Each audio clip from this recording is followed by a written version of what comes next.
Bharani TV ప్రేక్షకులందరికీ, ఆడపడుచులందరికీ, సువాసినులందరికీ ఉపయోగంగా ఉంటుందని ఈ విషయం చెప్పడం జరుగుతుంది. ప్రతి శ్రావణ మాసంలో కూడా వరలక్ష్మీదేవి వ్రతం ఉంటుంది. అంటే వరలక్ష్మీదేవి అనే అమ్మవారు వరాలు ఇస్తారనమాట. పేరులోనే ఉంది కదా! వరలక్ష్మి. లక్ష్మీదేవి రూపంలో వరాలు ఇచ్చే అమ్మవారనమాట. అంటే మనకి కథని ప్రమాణంగా తీసుకుంటే గనక వరలక్ష్మీదేవి అంటే శ్రావణ మాసంలో వచ్చే మొట్టమొదట శుక్రవారం ఏదైతే ఉందో ఆ రోజు చంద్రమతి అనే ఒక స్త్రీకి, బ్రాహ్మణ స్త్రీకి తను ఎప్పుడూ కూడా భర్తని దైవ సమానంగా పూజిస్తూ నిత్యం కూడా భర్తని మంచిగా చూసుకుంటూ, అలాగే వాళ్ళ యొక్క అత్తమామల్ని తల్లిదండ్రులుగా భావించి మంచిగా చూసుకుంటూ, చుట్టూ ఉన్న వాళ్ళందరితోటి స్నేహపూర్వకంగా మాట్లాడుతూ చాలా మంచిగా ఉండడం వల్ల ఆ చంద్రమతి అనే స్త్రీ యొక్క సౌందర్యానికి, అంటే ముఖ సౌందర్యమే కాదు అంతర్ సౌందర్యం కూడా, లోపల మనసు, స్వచ్ఛమైన మనసుని చూసి అమ్మవారు మెచ్చి, ఆమె యొక్క చిత్తశుద్ధి భక్తి శ్రద్ధలకి మెచ్చి అమ్మవారే కలలో కనిపించి, నేను శ్రావణ శుక్రవారం వరలక్ష్మీదేవి రూపంలో వస్తాను మీ ఇంటికి, నువ్వు సువాసినులందరినీ పిలుచుకుని వచ్చి నాకు కుంకుమ పూజ అంటే కంచుకము అని చెప్తారు కదండి, కుంకుమ పూజ కనుక చేస్తే అందరికీ శుభం జరుగుతుందని అమ్మవారి కలలో కనిపించి చెప్పడం వల్ల వెంటనే ఆ చారుమతి అందరికీ, అంటే ఆ చారుమతి అనే స్త్రీ ఆవిడ ఆ యొక్క భర్త గారికి, ఆ చుట్టుపక్కల ఉన్న వాళ్ళందరికీ కూడా ఈ విషయాన్ని అందరికీ చెప్పి, వచ్చే శ్రావణ శుక్రవారం నాడు మనం వరలక్ష్మీదేవి వ్రతం చేసుకుందాం అని చెప్పి ఆ యొక్క అమ్మవారిని అంటే ఒక ప్రతిమ రూపంలో, అంటే కలశాలను ఏర్పాటు చేసుకుని ఆ కలశాలకి చీరని అలంకరించి, అలాగే అమ్మవారి ముఖాన్ని అలంకరించి, పుష్పాలతోటి ఫలాలతోటి అమ్మవారిని అందంగా అలంకరించి ఆ అమ్మవారికే లక్ష్మీ పూజ చేసుకుంటారు. వరలక్ష్మీదేవి వ్రతం కథ చెప్పుకుంటారు. చేతికి నవసూత్రం శుభప్రదం అంటే కొంతమంది 9 దారాలు కలిగిన రక్షని పుష్పంతో కలిపి చేతికి కట్టుకుంటారు. కొత్తగా పెళ్ళైన స్త్రీలకి ఖచ్చితంగా ఈ యొక్క వరలక్ష్మీదేవి వ్రతాన్ని చేసుకోమని పెద్దలందరూ కూడా చెప్తూ ఉంటారనమాట. ఎందుకంటే భర్త సుఖశాంతులతోటి ఆ కుటుంబం ఎప్పుడూ కూడా అభివృద్ధిలో ఉంటుందని చెప్పి, అమ్మవారి అనుగ్రహం కలుగుతుందని, లక్ష్మీదేవి అనుగ్రహం, ఈ యొక్క వరలక్ష్మీదేవి వ్రతాన్ని ఈ శ్రావణ శుక్రవారం నాడు చేసుకోమని చెప్తారు. ఎందుకంటే ఆదిలక్ష్మి, ధనలక్ష్మి, ధాన్యలక్ష్మి, ధైర్యలక్ష్మి, సంతానలక్ష్మి, గజలక్ష్మి, వరలక్ష్మి, విజయలక్ష్మి, వైభవలక్ష్మి అని చెప్తారు కదా అష్టలక్ష్ములు. ఈ అష్టలక్ష్ముల అనుగ్రహం ఎప్పుడు కూడా వరం రూపంలోనే కదా మనకు వస్తుంది. అందుకని చెప్పి వరలక్ష్మీదేవి వ్రతాన్ని శ్రావణ శుక్రవారం నాడు సువాసినులందరూ కూడా భక్తి శ్రద్ధలో చిత్తశుద్ధితో చేసుకుంటే ఆ లక్ష్మీదేవి అనుగ్రహం కలిగి అంతా సుఖశాంతులతో ఉంటారని చెప్పి ఈ వరలక్ష్మీదేవి వ్రతాన్ని చేసుకుంటారు అనమాట. అసలు ఏ విధంగా చేసుకుంటారంటే ఈ వరలక్ష్మీదేవి వ్రతాన్ని పొద్దున్నే లేచి శుచి అయి నిశ్చల భక్తితో అమ్మవారికి దండం పెట్టుకుని, తర్వాత స్నానం అంటే శుభ్రంగా స్నానం చేసి మంచి చీరను అలంకరించుకుని, మనం ఏ పూజలో అంటే ఏ పూజ దగ్గర మనం పూజ చేద్దాం అనుకుంటున్నామో ఆ పూజా స్థలాన్ని గోమయంతో అలికి శుభ్రంగా వరిపిండితో ముగ్గులు అవి పెట్టి అక్కడ ధాన్యం వేసి దాని మీద కలశను ఏర్పాటు చేసి అమ్మవారిని అలంకరణ చేసుకుని రెడీగా ఉంచుకున్న తర్వాత మొట్టమొదటిగా పసుపు గణపతి అంటే హరిద్ర గణపతి అని చెప్తారు కదండి, అంటే పసుపు ముద్దతోటి వినాయకుడు చేసుకుని ఒక తమలపాకులో పెట్టుకుని షోడశ ఉపచార పూజ అంటే 16 విధాలుగా, అంటే సుముఖాయ నమః, ఏకదంతాయ నమః, కపిలాయ నమః అని 16 నామాలు ఉంటాయి స్వామివారికి. ఆ 16 నామాలతో మనం సంకల్పము, సం అంటే మంచి, కల్పము అంటే జరగబోయేదని అర్థం, మన మంచి జరగడం కోసం స్వామివారికి విన్నవించుకునే మాటలు ఉంటాయి. ఏవేంటండి? క్షేమస్థైర్య ధైర్య విజయ అభయ ఆయురారోగ్య మహదైశ్వర్యావృత్తి ధర్మార్థ కామ్య మోక్ష చతుర్విధ ఫలపురుషా సిద్ధ్యర్థం ధన కనక వస్తువాన సమృద్ధ్యర్థం సర్వాభీష్టా సిద్ధ్యర్థం. ఇలాగ అంటే ఇటువంటివన్నీ కోరికలు కూడా మన కోసము, మన మంచి కోసము, మన మంచి వల్ల సమాజం మంచి, దానివల్ల దేశం మంచి, ఈ విధంగా అందరికీ బాగుండాలన్న ఉద్దేశంతో చెప్పుకునేదే సత్సంకల్పము.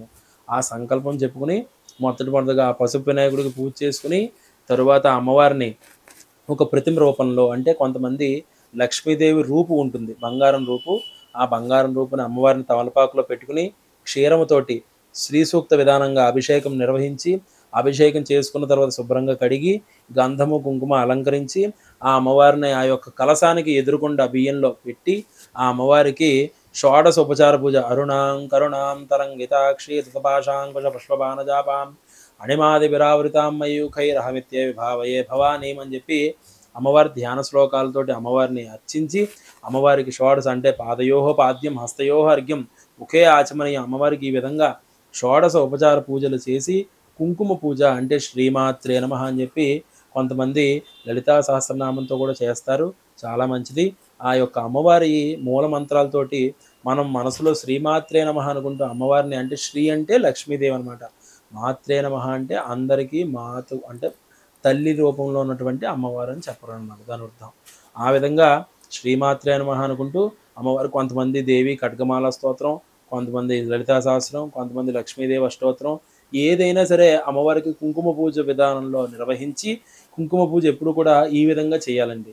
ఎప్పుడు కూడా గుర్తుపెట్టుకోండి కుంకుమ అమ్మవారి ప్రతిమ ఏదైతే మనం ఈ విధంగా పూజ చేయాలి. ఎందుకంటే ఎప్పుడైనా గుర్తుపెట్టుకోండి మీకు ఆల్రెడీ పాత వీడియోలో మనం చెప్పడం జరిగింది. ఇది అహంకారానికి గుర్తు అనమాట. ఎప్పుడు కూడా మనం ఎవరినైనా చూపించాలంటే ఇలా చూపిస్తాం కదండీ! అందుకే ఇది దైవం. ఈ దైవం సహాయంతో అహంకారాన్ని అణిచిపెట్టి మనం అనుభవిస్తూ సాటి వారు వేడుతూ మోక్షాన్ని పొందాలి. అంటే నీ దగ్గర రూపాయి ఉంటే రూపాయి నిన్ను తినేయమని చెప్పేయలేదు.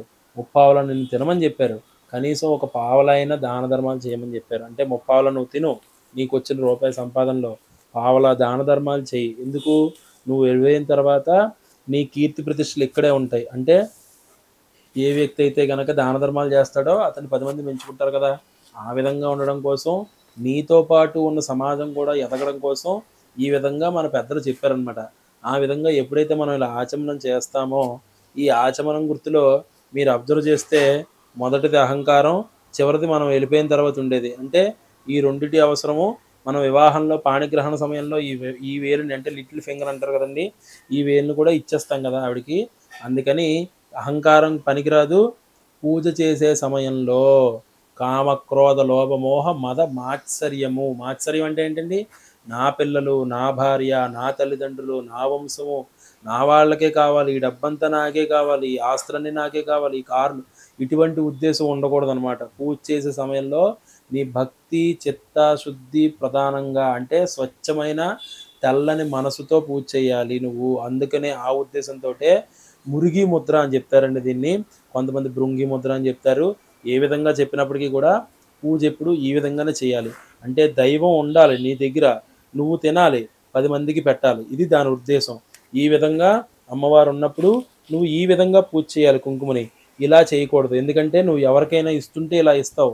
నువ్వు అమ్మవారికి ఇచ్చే స్థాయిలో లేవు. అమ్మవారిని అడిగే స్థాయిలోనే ఉంటావు. నువ్వు ఎంత అపర కోటీశ్వరుడు అయినా సరే అమ్మవారికి నువ్వు ఇలాగే పూజ చేయాలి. అంటే కుంకుమ పూజ చేసే సువాసినులందరూ కూడా ఎప్పుడు కూడా ఇలాగే పూజ చేయాలి. ఇలా చేయకూడదనమాట. కొంతమందికి తెలుసు, కొంతమందికి తెలీదు. అందుకని ఎప్పుడు కూడా ఇలా అయితే అడుగుతున్నట్టు, ఇలా అయితే ఇస్తున్నట్టు దాని అర్థం అది. అందుకని ఇలా కుంకుమ పూజ చేసి అమ్మవారికి ఆ కుంకుమ పూజ అయిపోయిన తర్వాత అమ్మవారికి కొబ్బరికాయ అది కొట్టి మనం చేసుకున్నటువంటి షడ్రసోపేతాలు అంటే అమ్మవారికి అన్ని విధాల మంచి నైవేద్యాలన్నీ ఉండి చిత్రాన్నము, కట్యాన్నము, దధ్యాన్నము అంటే చక్కెర పొంగలు కానీ పులిహార కానీ లేదంటే పెరుగన్నం లేదంటే దధ్యోజనం ఇలా చాలా చెప్తారు కదండి. అమ్మవారికి శాకాన్నము ఏదైనా సరే అమ్మవారికి ప్రీతే. మాషాన్నము అంటే గారెలతో చేసిన అన్నం కూడా చాలా ప్రీతి. ఈ విధంగా మాషములు అంటే గారెలు, ఈ విధంగా బూర్లు ఏదైనా నైవేద్యం పెట్టచ్చు. పిండి వంటలతో నైవేద్యం చేసి అమ్మవారిని ఆనందింపజేసి చివరిలో నీరాజన మంత్రపుష్పాలు అంటే హారతి అది ఇచ్చి ఆ హారతిని కళ్ళగద్దుకుని అమ్మవారి అనుగ్రహం తీసుకుని ఆ చారుమతీయ స్త్రీలు కూడా మొదటి ప్రదక్షిణ చేశారట. ఆత్మ ప్రదక్షిణ అని చెప్తారు కదండి. అంటే ఆత్మ ప్రదక్షిణ చేసినప్పుడు మొదటి ప్రదక్షిణ చేసేసరికి కాళ్ళకి గల్లు గల్లుమని గజ్జలు వచ్చాయట, బంగారు గజ్జలు. రెండో ప్రదక్షిణ చేసేసరికి సర్వాభరణాలు అన్నీ కూడా చేతికి అలంకారంలో హస్తాలంకరణలో అన్నీ కూడా బంగారమయం అయిపోయాట. ఆ ఇళ్ళన్నీ కూడా బంగారమయాలు అయిపోయాట. మూడో ప్రదక్షిణ చేసేసరికి రథ గజ అంటే పెద్ద పెద్ద రథాలతోటి, గజములు అంటే ఏనుగులతోటి, అశ్వములు అంటే గుర్రాలతోటి వాళ్ళ ఇంటి దగ్గర వచ్చి అనేక పరివారం నుంచునుందట. ఎందుకు? ఈ బంగారాలతో నియమించుకున్నటువంటి ఆ రథాలను తీసుకొచ్చి వాళ్ళకి ఇచ్చిందట. ఆ విధంగా అమ్మవారు కరుణిస్తుందని చెప్పి శాస్త్ర ప్రమాణం కాబట్టి మనం కూడా ఆ ఉద్దేశంతో అంటే భక్తి శ్రద్ధలు చిత్తశుద్ధే ప్రధానంగా అమ్మవారికి కుంకుమ పూజ చేసుకున్న తర్వాత ఈ విధంగా షోడశ ఉపచార పూజ అన్ని పూజలు చేసుకున్న తర్వాత అమ్మవారి అష్టాంగ నమస్కారం చేసుకుని అక్షతలు నీళ్ళు అమ్మవారి ముందు విడిచిపెట్టి ఈ విధంగా విడిచిపెట్టాలి. మనకి విడిచిపెట్టడం కూడా ఈ 4 వేల మీదుగా అంటే అక్షతలు ఇక్కడ తీసుకున్నప్పుడు నీళ్ళు ఇక్కడ పోసినప్పుడు ఈ విధంగా విడిచిపెట్టాలన్నమాట. ఆ విధంగా విడిచిపెట్టి అమ్మవారి కుంకుమ మనం ప్రసాదంగా తీసుకుని మిగిలిన వాళ్ళకు కూడా ప్రసాదంగా లలాటస్థానం అంటే ఇక్కడ కుంకుమ బొట్టు పెట్టి వాళ్ళకి వచ్చిన ముత్తైదువులకి తాంబూలము అంటే రవికుల గుడ్డలో అంటే రవికుల జాకెట్ గుడ్డ అంటారు కదండీ! రవికుల వస్త్రంలో తాంబూలం పెట్టి ఆ ముత్తైదువునే వరలక్ష్మీదేవిగా భావించి, ఆ ముత్తైదువుకి కాళ్ళకి పసుపు రాసి, కాళ్ళకి పారాణి పెట్టి, ఆ కుంకుమ గంధము కంఠానికి అలంకరించి, కుంకుమ అది అమ్మవారి రూపంలో వచ్చిన ఆ ముత్తైదువుకి అలంకరించి, పైన పన్నీరు జల్లి, సెంటు అది అలంకరించి, ఆ తర్వాత ఈ తాంబూలాన్ని వాళ్ళకి గౌరవంగా ఇవ్వాలనమాట. ఆ విధంగా వచ్చిన ముత్తైదువులను మనం చూసుకోవాలి ఇంటికొచ్చిన వాళ్ళని. ఈ విధంగా వరలక్ష్మీదేవి వ్రతం ఎవరైతే చేస్తారో వాళ్ళకి సకల శుభాలు కలుగుతాయని జెప్పి, వరలక్ష్మీదేవి అనుగ్రహం కలుగుతుందని జెప్పి మనకి శాస్త్ర ప్రమాణము. ఈ వరలక్ష్మి వ్రతాన్ని ప్రతి శుక్రవారం అంటే శ్రావణ మాసంలో వచ్చే 5 మాక్సిమం 4 శుక్రవారాలు, 5 శుక్రవారాలొస్తాయి. ఖచ్చితంగా మొదటి శుక్రవారం అందరూ చేసుకుంటారు. కొంతమంది కుదరకపోయిన వాళ్ళు ఈ ఈ కొంచెం చిన్న ఇబ్బందులు ఉంటాయి కదండీ! ఆడవాళ్ళ ఇబ్బంది. ఇటువంటి వాళ్ళు రెండో శుక్రవారం, 3, 4, 5 శుక్రవారాల్లో ఎప్పుడు చేసుకున్నా మంచిదే. కాబట్టి శ్రావణ శుక్రవారం చేసుకోమని చెప్పారు. మొదటి శుక్రవారం అనే లేదు. 2, 3, 4 ఏ ఏ శుక్రవారం చేసుకున్నా కొంతమంది మంగళవారం కూడా చేసుకుంటారు. కానీ శాస్త్ర ప్రమాణం అయితే శుక్రవారం, శ్రావణ మాసంలో వచ్చే శుక్రవారం. అది ఏ శుక్రవారం అయినా పర్వాలేదు. శ్రావణ మాసంలో వచ్చే శుక్రవారం వరలక్ష్మీదేవి వ్రతం చేసుకుంటే మంచిదనమాట.